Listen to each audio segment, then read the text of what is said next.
খেলতে ইচ্ছে হয়, যে কারণে আমরা প্লেট নিয়ে ক্যাচ ক্যাচ খেলা শুরু করি। তারপরে মনে পড়ে আমরা অতটাও খারাপ মানুষ নই, তাই প্লেটটি উঠিয়ে জায়গা মতো ফেলে আমরা হাঁটতে বেরিয়েছিলাম, কারণ পেট খালি করতে হবে।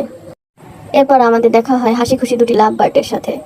তারপর আমাদের হঠাৎই আসামি আসামি খেলতে মনে চায়, আর আমরা উঠে পড়ি এই পুলিশের গাড়িতে। আসল পুলিশেরা আমাদের দেখতে না পাওয়ায় তারা আমাদের সাথে খেলতে পারেনি। এরপর আমরা যাই লেবুর শরবত খেতে। তারপর লেবুর শরবতের গ্লাস হাতে নিতেই উপরের এই অবস্থা দেখে আমার হঠাৎই রাসেল ভাইপারের কথা মনে পড়ে যায়। তাও অনেক কষ্ট করে শরবতটি পুরোপুরি ঠক ঠক করে গিলে আসার পর আমরা উঠে বসি একটি উঁচু মঞ্চে। তারপর জীবন নিয়ে কিছুক্ষণ হতাশা আলাপ করার পরে দেখা হয়ে যায় আরেক হতাশায় ভোগা রোগীর সাথে। হতাশা কাটাতে ও গিটার বাজাতে পছন্দ করে বাসায় এবং বাইরে। তারপর আমরা অতিরিক্ত খাবার কারণে হেঁটে হেঁটে বাড়ি ফিরেছিলাম। আজকের মতো এ পর্যন্তই, দেখা হবে আবার।